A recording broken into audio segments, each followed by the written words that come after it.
پچھلے 1.5-2 سال امریکہ کے اندر بہت سارے پروٹیسٹ ہوئے، بہت ساری ڈسکشنز ہوئی، اور پرٹیکولرلی جو فار لیفٹ ہے، جو لبرل لیفٹ جسے کہتے ہیں، انہوں نے بڑی حمایت کا اظہار کیا کس کے لیے؟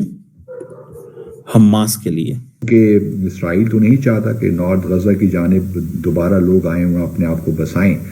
تو ابھی دیکھتے ہیں کیا ہوتا ہے، کیونکہ قطاریں بڑی ہیں جو روڈ جاتا ہے غزہ کو. سب سے زیادہ اسرائیل کے سپورٹرز ہیں، انہی کو اپنے ایڈمنسٹریشن میں لیا ہے. آپ کی جو بات ہے کہ جی یہ انہوں نے کہا کہ غزہ کی جنگ جو ہے، میں مانتا ہوں کہ بند کرانے میں یہ رول ضرور ہے کہ پرائیویٹلی انہوں نے نیتن یاہو کو کہا ہوگا. امریکہ میں غیر قانونی تارکین وطن کا نیا گھر بدنام زمانہ جیل گوانتانامو بے ہوگی. صدر ٹرمپ کا امریکی تاریخ کی متنازع ترین جیل گوانتانامو بے میں. آپ نے سب سے پہلے گھبرانا نہیں ہے، بحیثیت قوم ہم اس کا مقابلہ کریں گے. اور وہ سارے حماس سمپتھائزر تھے. This is what the Americans administration, the incumbent administration says. Because Donald Trump نے یہ فیصلہ کیا کہ وہ تمام اسٹوڈنٹ جو حماس کے سمپتھائزر ہیں، ہم ان کے ویزاز کینسل کرنے جا رہے ہیں. اب آپ کو پتا ہے کہ تھوڑے دن پہلے ابھی کچھ دنوں میں آئی تھنک 4 فروری کو شاید ڈونلڈ ٹرمپ نے اسرائیلی prime minister Benjamin Netanyahu کو انوائٹ کیا ہے، اور انہوں نے کیا کہا ہے؟ انہوں نے یہ کہا ہے کہ تم پہلے بندے ہو جس کو میں مل رہا ہوں ایز اے پریزیڈنٹ، میں جس کو انوائٹ کر رہا ہوں وائٹ ہاؤس میں. اور اس سے پہلے کہ بنجامن نیتن یاہو امریکہ پہنچتے، ڈونلڈ ٹرمپ نے کہا ہے کہ میں ایک ایگزیکٹو آرڈر سائن کر رہا ہوں to combat anti semitism and to deport non citizen college students and other residents جنہوں نے پرو فلسطین پروٹیسٹ کیے تھے. یہ انہوں نے کہا. اب یہ بات تو کی جا رہی تھی کہ ٹرمپ کی کیمپین کے اندر، ٹرمپ ایڈمنسٹریشن کے اندر ایسے لگتا ہے کہ یا تو پرو انڈین لوگ تھے یا پرو اسرائیل تھے. اب سننے میں آیا کہ وہ جسٹس ڈپارٹمنٹ کو یہ کہہ رہے ہیں کہ پروسیکیوٹ کریں. تو اب شمالی غزہ کو، نارتھ غزہ کو، تو وہ اب دیکھنا یہی ہے کہ کس طرح یہ سیز فائر ڈیل قائم رہتی ہے نہیں رہتی، کیونکہ نیتن یاہو انڈر پریشر میں ہے، اور اسموٹرچ جو ان کے گورنمنٹ تو انہوں نے نہیں چھوڑی، لیکن فار رائٹ کے جو لوگ ہیں وہ نہیں چاہتے کہ یہ فلسطینی غزہ، نارتھ غزہ میں واپس آئیں. تو ایک ٹینشن سی کریٹ ہو رہی ہے. اور جیسا میں نے پہلے کہا، پریزیڈنٹ ٹرمپ نے اس کو اور کمپلیکیٹ بھی کر دیا ہے. یہ جو مصر نے اور اردن کو کہہ کے، اب مصر اور اردن کے لیے بڑا مسئلہ ہے. پہلے تو وہ اس کو تسلیم نہیں کر سکتے انڈر دا گیون سرکمسٹانسز، کیونکہ اردن میں پہلے سے ہی بہت فلسطینی ہیں، مصر بھی نہیں چاہتا کہ فلسطین یہاں پہ. اور پھر اگر وہ یہ بات مان لیں گے تو ایک پبلک ریئیکشن بھی آ سکتا ہے دونوں ممالک میں. اور اگر وہ بات نہیں مانتے پریزیڈنٹ ٹرمپ کی، تو بھی کیونکہ بڑی اسسٹنس ملتی ہے ان کو امریکہ سے، تو وہ بھی کمپلیکیشنز ہو سکتی ہیں. پریزیڈنٹ ٹرمپ کا جو مزاج ہے وہ بھی ہم سب جانتے ہی ہیں. تو لیکن فلسطینی فی الحال ڈٹے ہوئے ہیں. اسلامک جہاد نے بھی کچھ اسرائیلی سویلینز کو رہا کرنے کا کہا ہے، 1-2 دنوں میں وہ بھی ہونے والا ہے.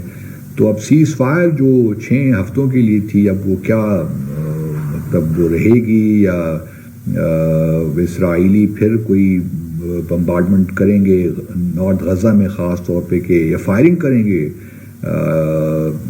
جو بھی فلسطینی آ رہے ہیں نارتھ غزہ کی جانب. تو سیز فائر یا کیا یہ قائم رہ سکے گی، یہ اب دیکھنے والی بات ہے. کیونکہ پھر اگر یہ ڈرون سے حملے ہوئے یا ایئر اسٹرائکس ہوئیں یا ایون فائرنگ بھی ہوئی غزہ فلسطین کے لوگوں پہ، تو پھر وہ سیز فائر تو ختم ہو گئی، معاملہ دھرا کا دھرا رہ گیا. اب دیکھنا یہی ہے کہ پریزیڈنٹ ٹرمپ کیا کرتے ہیں، کیونکہ اسرائیل اپنے طور پہ تو کچھ نہیں کر سکتا. اگر اسرائیل سیز فائر توڑے گا تو دیکھنا یہ پڑے گا کہ آیا اس کا پھر ریئیکشن کیا ہوتا ہے واشنگٹن میں. کیا President Trump goes along with Netanyahu, اور پھر نتنیاہو کو پریشر کرتے ہیں کہ ایسا کام کوئی نہ کیا جائے جس سے سیز فائر خطرے میں پڑے. تو بہت سی مشکلات پیدا ہو رہی ہیں آہستہ آہستہ، اور فلسطینیوں کے لیے تو بہرحال مشکل ہے. دوسری جانب محمد بن سلمان سعودی عرب کے جو کراؤن پرنس ہیں اور پرائم منسٹر، انہوں نے بڑے واضح طور پہ کہا ہے کہ جب تک دو ریاستی سلوشن کی طرف معاملات نہیں آتے اس وقت ابراہیم ایکارڈز کو ریوائیو کرنا مشکل ہے، یا سعودی عرب کا اسرائیل کو تسلیم کرنا مشکل ہے، یا اس کے ساتھ تعلقات قائم کرنا. تو یہ بھی اچھی ہے اسٹیٹمنٹ، کیونکہ اسرائیل پہ بہرحال پریشر مینٹین رکھنا چاہیے، ادروائز تو یہ بالکل کھلا معاملہ ہو جائے گا اسرائیل کے لیے.